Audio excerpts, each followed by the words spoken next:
Bonjour, bienvenue sur jeanpierrevillade.com. Je vous propose un nouveau tutoriel sur EBP Compta Classique version 2015 sur le paramétrage des informations société. Après avoir créé notre dossier et avoir vu comment un petit peu naviguer, je dirais, sur cette nouvelle version, la première chose qu'il faut faire avant de créer les journaux et le plan comptable, c'est de paramétrer les informations société. Les informations société sont toutes les informations, aussi bien administratives, juridiques que comptables, que vous allez activer dans votre société. Et donc en fait, c'est la première étape à faire avant de commencer à créer un plan comptable ou de faire de la saisie. Pour cela, en fait, il faut aller dans le menu Paramètres et vous avez ici l'option Information Société.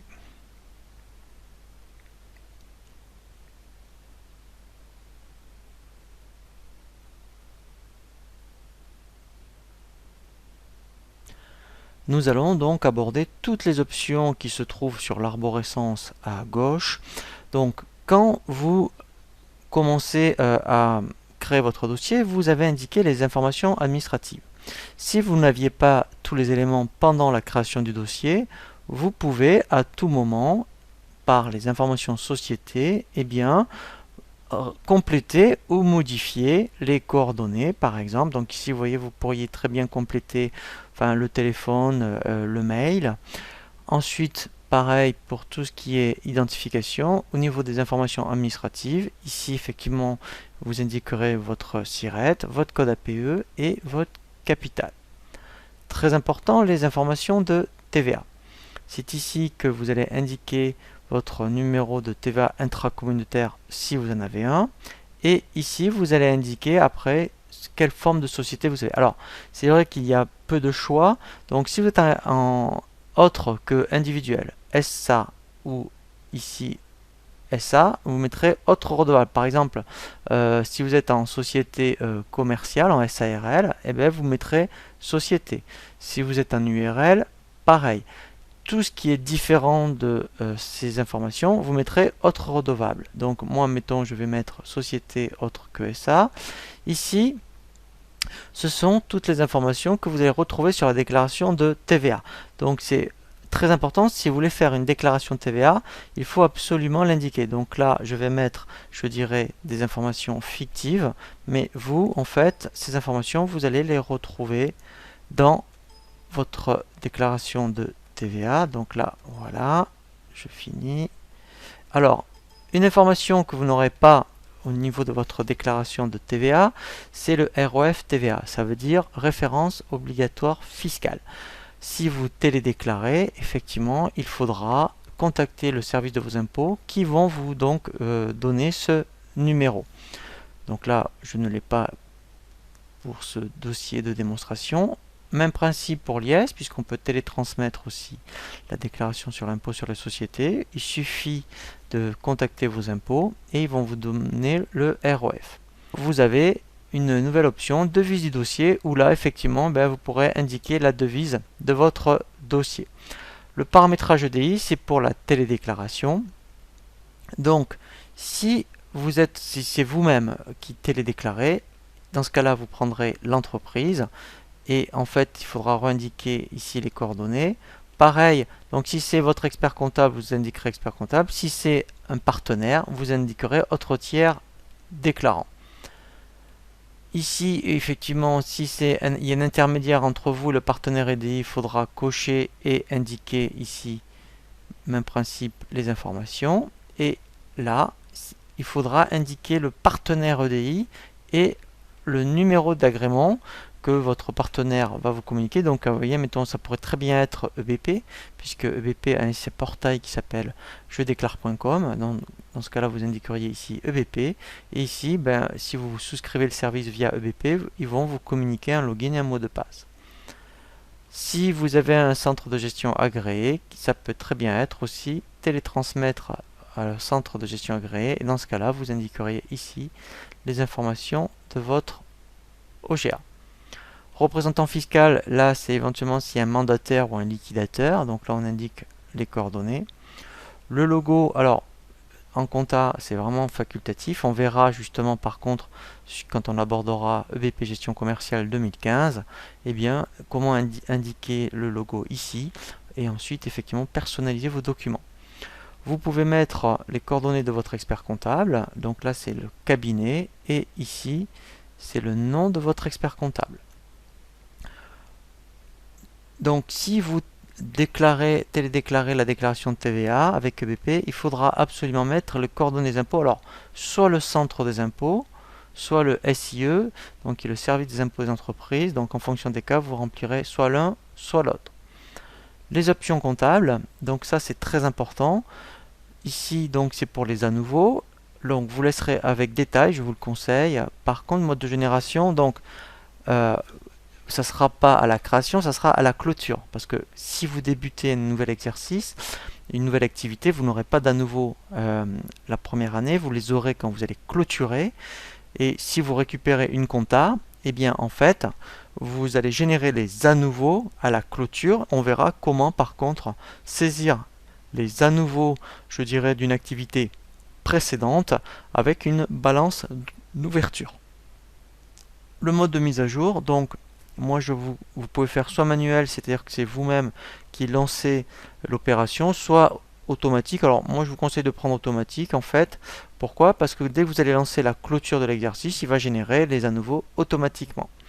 Ici, en fonction du cas de figure, il générera les comptes comptables soit 120, soit 129, en fonction si vous avez un bénéfice ou une perte. Ici, c'est tout nouveau sur cette version 2015.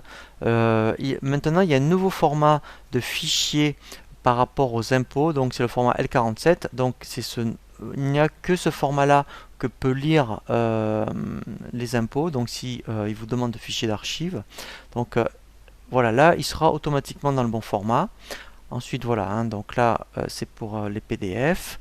Ici donc effectivement vous choisirez votre régime, soit vous êtes en BIC ou BNC, voilà pour les exports des fichiers. Par rapport aux générations des fichiers, donc là la clôture annuelle, effectivement dès que vous allez clôturer, si vous cochez générer les impressions, il va éditer les impressions annuelles et il va automatiquement générer le fichier pour les impôts.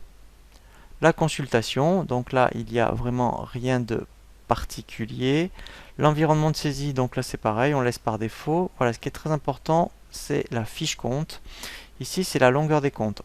On verra comment modifier la longueur des comptes, aussi bien généraux c'est 6 et 7, clients fournisseurs c'est 411, 401 et les autres tiers c'est toute la classe 4. Donc effectivement c'est intéressant de laisser 6 pour les comptes généraux, 6 pour les autres tiers et de laisser admettons 15, surtout si vous avez de l'alphanumérique. On verra après dans une option comment reformater la longueur des comptes. Par rapport au rapprochement bancaire, je vous conseille de laisser par compte, puisque ce sera beaucoup plus facile que par journal. Aux échéanciers, laissez par défaut l'option échéancier. Et là, en fait, vous avez deux modes de lettrage ou lettrage approché, sachant que on peut faire du lettrage approché sur tous les comptes. Donc on verra justement sur le tutoriel destiné au lettrage comment faire du lettrage approché. Vous pouvez aussi, donc ça c'est intéressant, autoriser le lettrage au pointage. Alors on verra cette notion, c'est propre à EBP. Comment lorsque vous réglez une facture, on la pointe et dès qu'on la pointe en fait il lettre. Vous pouvez aussi faire du lettrage en cours de saisie, donc ça c'est vraiment intéressant. Dès que vous aurez dans le journal de banque, il vous proposera automatiquement de lettrer vos comptes. Ensuite pour l'import-export, donc ça voilà. Si vous faites un import, vous pouvez demander systématiquement que les écritures soient en simulation. Par rapport, voilà, à si vous avez EBP, admettons gestion commerciale ou EBP Pay, eh bien automatiquement, si cette option est cochée, il va, dès que vous avez lancé un transfert, il va récupérer automatiquement les écritures à l'ouverture du dossier. Vous pouvez avoir aussi un message de confirmation. Il va créer automatiquement tous les comptes qu'il ne connaît pas. Et si vous avez des journaux nouveaux, en mettant dans la GESCOM ou la paye, il va les créer automatiquement en compta. Donc moi, je vous conseille de laisser ces informations par défaut. Le lettrage, alors là, très important, là, je vous conseille de mettre 1 euro. Quand vous aurez des écarts de règlement, si vous avez indiqué ici 1 euro, tout ce qui est à hauteur d'1 euro, il va générer tout seul une opération diverse qui pourra être soit en votre faveur ou votre défaveur selon le cas, en fonction des comptes 658 ou 758. Les notes de frais, donc ça, en fait, dans la compta, c'est en fait une option supplémentaire que propose BP. Donc par rapport à la compta, c'est juste indiqué que ça va dans le journal d'OD. Les notes de frais, en fait, ça permet de saisir par internet les notes de frais de vos collaborateurs. Il y a un paramétrage particulier à faire par rapport à internet selon les notes de frais, et lorsque en fait c'est terminé, toutes les semaines on peut récupérer toutes les notes de frais des collaborateurs, des formateurs, des commerciaux, et ça ira dans un journal d'OD. Voilà, donc c'est une opération, c'est une option supplémentaire, hein. Il faut contacter BP pour la mise en place. Le rapprochement bancaire, donc là c'est juste par rapport aux balances d'ouverture. La balance d'ouverture, c'est la saisie des à nouveau.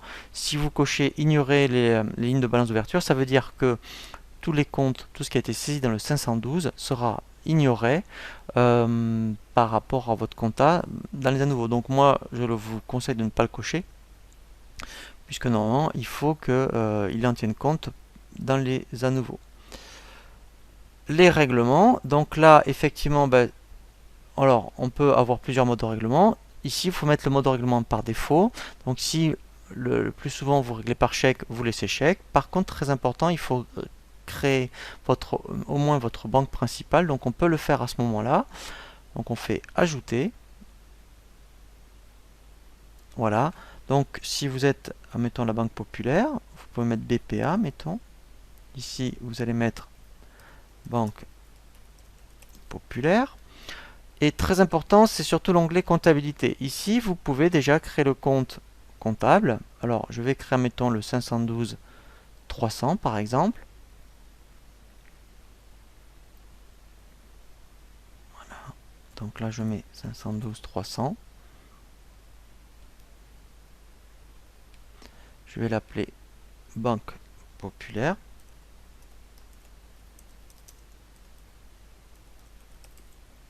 Voilà. Et je fais enregistrer fermé. Alors on verra les options des comptes lorsqu'on verra le tutoriel sur le plan comptable. Et là pareil, pour l'instant je vais le mettre dans banque principale. On verra justement comment créer un journal type pour la Banque Populaire lorsqu'on abordera le tutoriel sur la création des journaux. Voilà, donc là je ferme et là au moins j'ai ma banque principale. La partie saisie, donc ça c'est intéressant, ce sont des alertes. Moi je vous conseille de le cocher, ça peut arriver de se tromper. Donc alerte sur les montants, ça veut dire que si vous saisissez des montants négatifs, vous serez averti. Alerte sur les comptes, ça veut dire que si vous trompez d'essence, vous serez averti. Et s'il y a des doublons sur le numéro de pièce, eh bien vous serez averti. Pour les enregistrements automatiques, lorsque un journal n'est pas équilibré, si vous le cochez, effectivement, eh bien automatiquement il va forcer le journal et votre journal sera équilibré. Alors, quand on est un peu puriste, quand on est comptable de métier, en principe, on ne le coche pas. Ça veut dire que tant que le journal n'est pas équilibré, eh bien, vous ne sortez pas.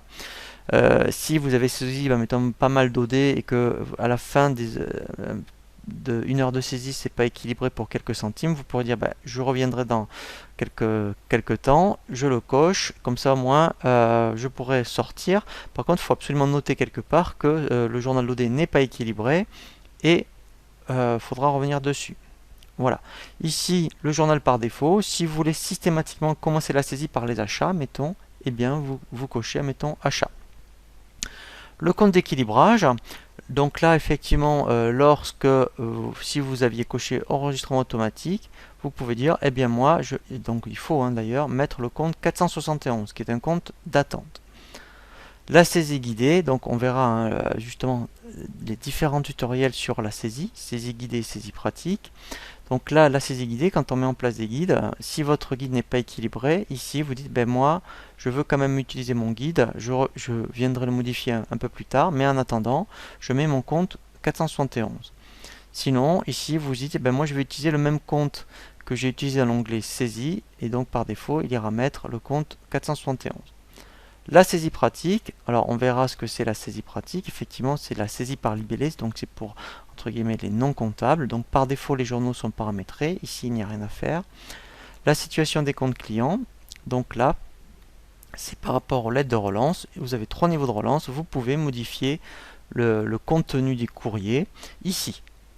Les situations de compte fournisseur, donc là c'est par rapport à des courriers où il y a 3 niveaux de courrier, et bien c'est ici que vous paramétrerez vos courriers pour les fournisseurs. Le tableau de bord, donc là effectivement vous pouvez, admettons, aussi demander à afficher un non cumulé le comparatif de chiffre d'affaires, voilà, mais sinon il n'y a rien de particulier. Le transfert comptable, voilà. Donc ça c'est très important, c'est quand effectivement vous allez donc transférer soit la paye ou la GESCOM dans un BP Compta.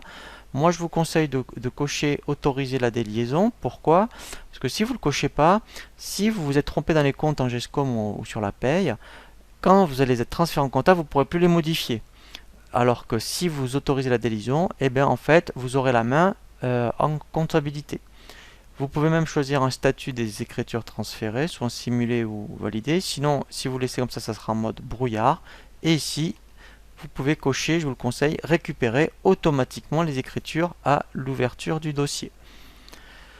Ici, si vous cochez créer le compte comptable lors de la synchronisation d'un tiers, ça veut dire que systématiquement, quand vous avez la compta, GESCOM et paye, dès que vous créez un compte tiers, il le créera sur les 3 logiciels. Les ventes comptoirs, donc là c'est pour les commerçants, on verra effectivement ce mode de saisie également. Donc là tout est paramétré par défaut. Ici il faut juste indiquer quand vous voulez faire les remises par carte bancaire, et bien si vous avez créé votre banque, vous dites moi je vais les remettre, admettons, dans ma banque principale qui sera la Banque Populaire. Les fonctionnalités disponibles, donc là c'est à la création du dossier, donc on peut activer ces options. Donc si vous ne vouliez pas faire de saisie pratique par exemple, vous pouvez décocher, voilà. Et vous pouvez le recocher à tout moment. Mais au moins ça disparaîtra après ici, admettons au niveau des options. Voilà, donc là, il n'y a pas d'incidence. La numérotation, très important, donc là c'est la numérotation des comptes clients fournisseurs, donc c'est les fiches clients, hein, c'est pas les comptes. Hein. Donc quand quand vous créez une fiche client, fiche fournisseur, il y a un code, donc il mettra voilà, le 12-13 par défaut. Ici donc c'est pour la numérotation des achats, donc là on laisse par défaut. Voilà, et quand on est arrivé à ce niveau-là, en fait, après, on a terminé le paramétrage des informations société. Il ne me reste plus qu'à faire OK. Et ensuite, effectivement, nous allons commencer à voir dans un prochain tutoriel la création du plan comptable. Je vous dis à très bientôt sur jeanpierreviat.com pour un nouveau tuto